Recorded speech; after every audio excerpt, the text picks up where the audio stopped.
Welcome everyone, my self Kira and आज के इस वीडियो के अंदर मैं एक्सप्लेन करने जा रहा हूँ ब्लैक बियर्ड वर्सेस लूफी की बैटल को, जो कि ऑब्वियसली फैन मेड है। ऑफिशियल ऐसा कोई चैप्टर वगैरह नहीं आया है, वे फैन मेड मांगा जो कि मैं आज एक्सप्लेन करने वाला हूँ। रेडिट पे मुझे मिली थी। So without any waste of time manga को एक्सप्लेन करना शुरू करते हैं।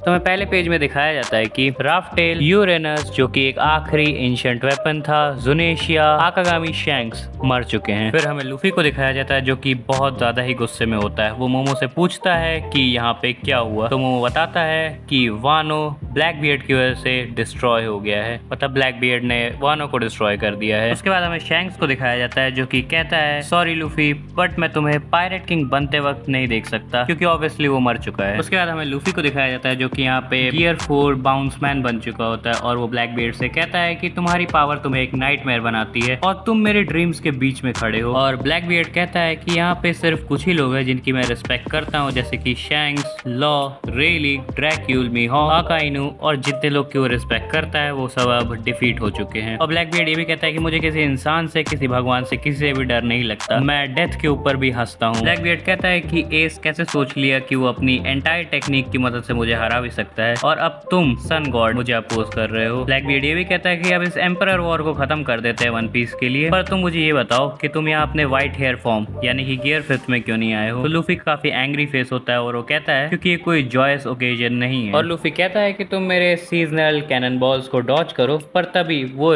फील करता है कि वो हिल नहीं सकता। एंड अगले ही पैनल में हमें दिखाया जाता है कि ब्लैक बियर्ड बोलता है रूम, इसका मतलब उसके पास लॉक का डेविल फ्रूट आ चुका है, उसका थर्ड डेविल फ्रूट। और ब्लैक बियर्ड लूफी से कहता है कि तुम्हारे पास चांस है, लास्ट चांस, मेरा क्रू ज्वाइन कर लो, पर लूफी ऑब्वियसली मना कर देता है। लूफी ब्लैक बियर्ड के ऊपर अटैक तो करता है, बट वो अपने गोरा गोरा नोमी से उसका अटैक रोक लेता है, और ब्लैक बियर्ड लूफी को क्रश करने की कोशिश कर रहा होता है, बट वो कहता है कि मैं तुम्हें क्रश नहीं कर पा रहा, ऐसा क्यों। उसके बाद लूफी अपनी नॉर्मल फॉर्म में आ जाता है और सिर्फ ऑर्नामेंट हाकी से ही उसे मारने की कोशिश करता है और उसे हिट भी कर देता है। ब्लैक बियर्ड उसका अटैक खाने के बाद कहता है शैमलेस, और वो और एक काफी बड़ा रॉक लूफी के पीछे आ जाते हैं। और जिस तरह ब्लैक बियर्ड ने अकाइनू को पंच किया था, सेम उसी पोजीशन में ब्लैक बियर्ड लूफी को पंच करता है, बट लूफी उसे डॉच कर लेता है और उसके बाद कहता है ए साबो, अपनी पूरी स्ट्रेंथ मुझे दे दो। और उसके बाद लूफी अपना ओजी डायलॉग गोमू गोमू नो इतना ही बोलता है, और उसके बाद ब्लैक बियर्ड को पीटना शुरू कर देता है। और इस पैनल में तुम लोग ब्लैक बियर्ड का फेस देख सकते हो। एंड नेक्स्ट पैनल में हमें पता चलता है लूफी के अटैक का name Gomu Gomu no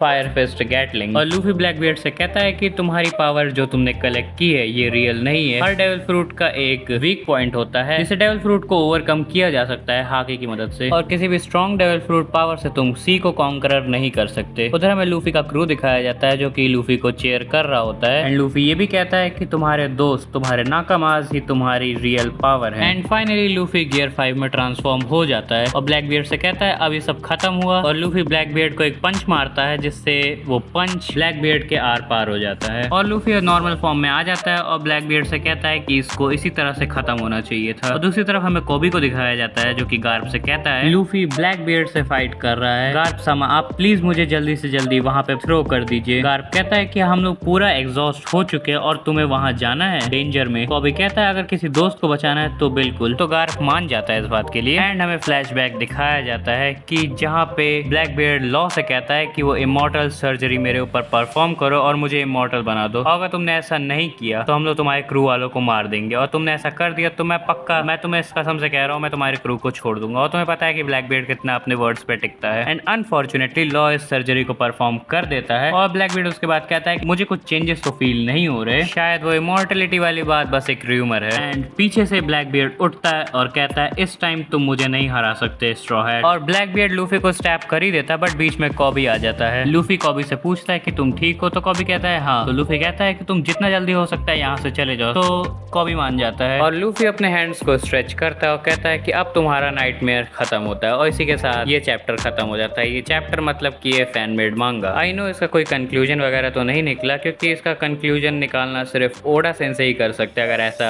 actual story में होता है, क्योंकि अगर उसके पास इमॉर्टैलिटी है तो लूफी उसे पता नहीं कैसे हरा पाएगा। ये किसी फैन के सोचने वाली बात नहीं है, सिर्फ ओडा सेंसेई ही बता सकते हैं कि वो उसे कैसे डिफीट कर सकता है, कोई प्लॉट आर्मर या जो भी कुछ। तुम्हें ये फैन मेड मांगा कैसी लगी तुम लोग कमेंट से बता सकते हो। पर्सनली मुझे तो काफी अच्छी लगी, इसका आर्ट काफी ज्यादा अच्छा है, मतलब ये फैन मेड नहीं लग रही है ऐसे देख के। और हाँ, चैनल को सब्सक्राइब कर देना क्योंकि अगले वीडियो के अंदर मैं Blackbeard and Akainu versus Luffy को एक्सप्लेन करने वाला हूँ, जो कि ऑब्वियसली अगेन एक फैन मेड मांगा है। So thank you, bye bye.